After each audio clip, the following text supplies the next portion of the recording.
Nobody tells you that being yourself is the most exhausting thing you'll ever do. Not performing, not pretending, not shrinking into whatever shape the room needs you to be. Just staying yourself, day after day, in a world that rewards people for becoming easier to digest. That's the burden no one puts on the brochure.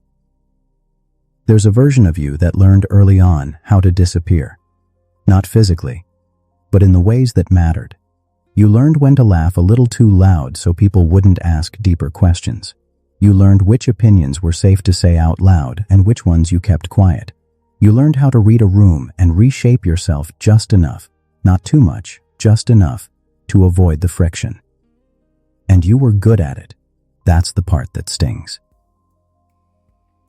Because the disappearing never felt like a betrayal at first. It felt like survival. It felt like wisdom. Pick your battles, people said. Don't make everything a thing.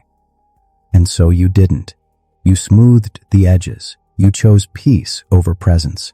And somewhere in that long string of quiet compromises, you started to lose the thread back to yourself. Not dramatically. No single moment you can point to. Just a gradual erosion. The way a river reshapes stone. Slowly, over years, until one day you look down and the stone barely recognizes itself. That's the part they leave out when they tell you to just be authentic. They don't tell you that authenticity isn't a destination. It's a daily act of resistance. And resistance is tiring. Resistance costs something. Imagine Nadia, 26 years old, sitting in a parking garage at 7 p.m. on a Wednesday, engine off, too tired to go home. She's good at her job, everyone says so. She got the promotion, the nods of approval, the "you're so easy to work with." But she's sitting in that concrete structure under fluorescent light, and she's asking herself a question she's been avoiding for 2 years. Who actually showed up to work today? Because it wasn't fully her. It was the version of her that knew how to agree strategically, the version that dimmed her actual ideas and amplified the ones that got approved, the version that laughed at things she found hollow, that said "totally" when she meant "I disagree," that performed competence in the exact costume the culture demanded. And the terrifying part? It worked. She got everything she was supposed to want. But in that parking garage, in the silence, she felt a kind of grief she couldn't name. Like she'd been somewhere very far away for a long time. Like she'd sent a representative in her place for so long that she almost forgot what it felt like to just walk into a room as herself, without the performance, without calculating the temperature first. So she had a choice. She could go back up tomorrow and do it again. Get better at it, even. Build a whole career, maybe a whole life, on the scaffolding of a self she'd constructed to be palatable. Or she could start the slow, terrifying work of finding her way back. That's not a story about weakness. That's a story about what the world does to people who are paying attention. Here's the part they never include in the story about just be yourself.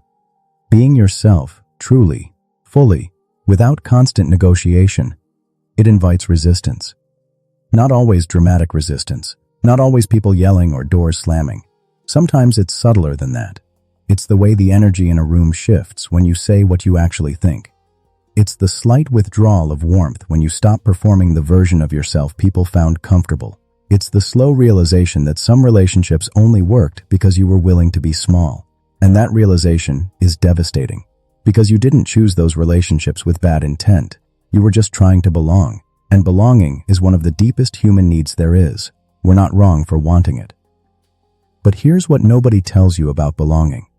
There's a difference between being accepted and being absorbed. There's a difference between connection and camouflage. When you stay yourself, when you hold the line on who you actually are, you stop being palatable to everyone, and paradoxically, you become more real to the people who actually matter. You become findable, because people can only truly find you if you're actually there. The exhaustion of authenticity isn't the authenticity itself. It's the grief of what you lose in the process of choosing it. The approval, the ease, the comfort of fitting. And you have to be willing to carry that grief without letting it talk you back into the mask. That's the burden, not the being, the staying. Authenticity isn't going to make people comfortable. Let's say that clearly, because the way it gets talked about, you'd think being your true self is this warm, glowing thing that everyone around you will celebrate and affirm. Sometimes they do, but sometimes, honestly, often, they don't. Sometimes being yourself means disappointing someone who had a very specific idea of who you should be. Sometimes it means ending a chapter that looked successful from the outside, but was quietly hollowing you out from within. Sometimes it means standing in the middle of your own life and saying out loud, "This isn't working," when everything around you is telling you it should be. That's not poetic. That's not a highlight. That's just hard. And you're going to have days where the weight of it makes you want to put the mask back on, just temporarily, just to get through this one thing. And you'll rationalize it. This isn't the right moment. It's not worth the conflict. I'll be more myself when things settle down. But things don't settle down. Life doesn't hand you a clean, quiet moment to finally start being real.